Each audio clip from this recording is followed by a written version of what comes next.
يعني توبة چوار پێنج وەرەقە ئەو هەموو ئەزیەتە چۆن شتی وا دەبێت؟ مەوزوعی بەدەل حەجە ئێستا کاتی نزیک بوونەوەی فەریزە گەورەکەی ئیسلامە کە فەریزەی حەجە خەڵکانێکن دەیانەوێت وەفا بنوێنن لە هەمبەر دایک و باوکیان لە هەمبەر دۆست ئەحبابیان کە بەدەل حەجی بۆ ئەنجام بدەن و ئێمەی کۆمپانیاکان ئەکەنە وەکیل ئەو ئەمانەتە گەورەیە بە ئێمە ڕادەسپێرن.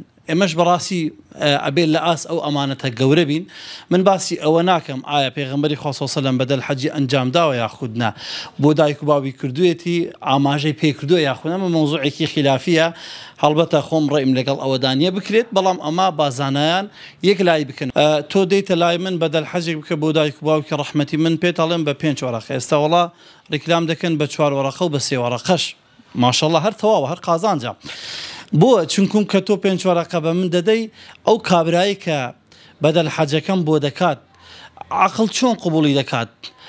من 100 دۆلاری پێ بدەم یا 200 دۆلاری پێ بدەم لەو 5 وەرەقەیە باقی ئیدیکە بۆ خۆم بێ، ئەو بۆ من بچێتە مزدەلیفە و مینا و ڕەزمی شەیتانەکان و لە کێوی عەرەفە و اینجا بچێ مەڕێک سەر ببڕێ ئاژەڵێک سەر ببڕێ طبعا لە بری فیدیەکە.